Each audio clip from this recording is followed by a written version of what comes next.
My name is Dave. I'm going to be your anchor for the night. Today we're going to be talking about Bhutan. Bhutan is a country located in the South Asian region of the world.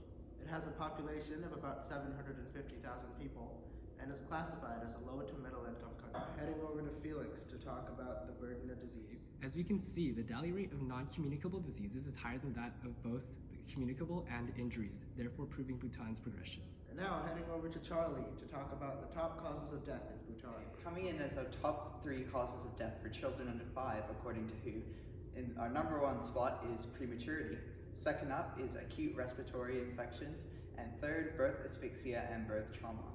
Furthermore, as Felix said, the top 3 causes of death all fall under the major category of non-communicable diseases, according to WHO. These top 3 non-communicable diseases are cardiovascular diseases, with their star player as ischemic heart disease, malignant neoplasms. While this does include an array of cancers, the main cancer is stomach cancer, and respiratory diseases. Again, this category also has a wide variety, but the main reported respiratory disease was chronic obstructive pulmonary disease. Thank you, Charlie. Now heading over to Emily to discuss the 3 main public health issues and risk factors in Bhutan. I'm going to talk about 3 of the public health issues. First, ischemic heart disease belongs to cardiovascular disease, which will cause the heart arteries narrower and less blood and oxygen. Therefore, people will get heart attack.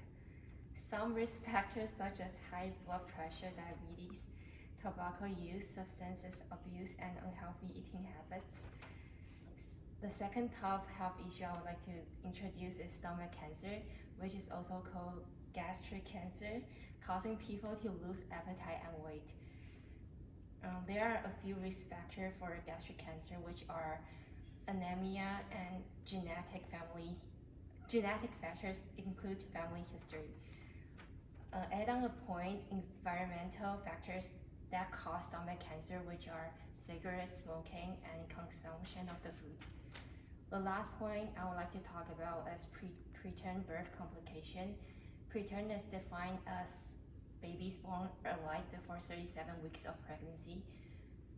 There are a few major factors, which are excessive uterine stretch and maternal fetal stress. During pregnancy, women are restricted to drink alcohol and smoke. Now, heading over to Cyrus to discuss implementations and action plans that need to be taken. The top 3 causes of death and DALIs in Bhutan include ischemic heart disease, stomach cancer, and preterm birth complications, so they should be given urgent attention by the Bhutanese government.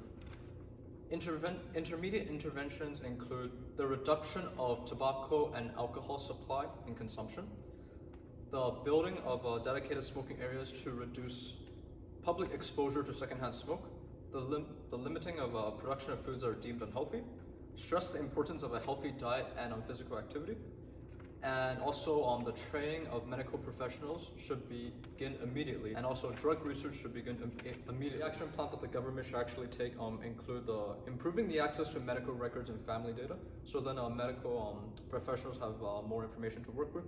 Increase research and knowledge of medical professionals on risk factors, symptoms, screening methods, diagnosis, and treatment. Mandatory reporting of on incident data to see progress and identify weakness that may require more budget. Hire a medical team to identify proper locations to build dedicated smoking facilities that is convenient for smokers and that reduces exposure to secondhand smoke.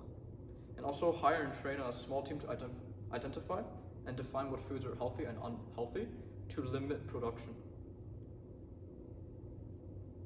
Hire a marketing team to spread the message of risk factors, signs, and symptoms. And finally, launch programs that teach ordinary citizens how to temporarily care for a pregnant woman that is about to give birth prior to the arrival of midwives and medical professionals. Thank you, Cyrus. These implementations and action plans are quite important to reduce the risk factors and the burden of disease in Bhutan. However, there are populations in the country that need them more than others. And these people mostly live in the rural areas of the country. About 60% of Bhutan's population lives in rural areas, and it can be quite hard to get information and education across Therefore, a lot of financial support and people support is needed from the government in order to get information and education and hygiene across to these rural areas.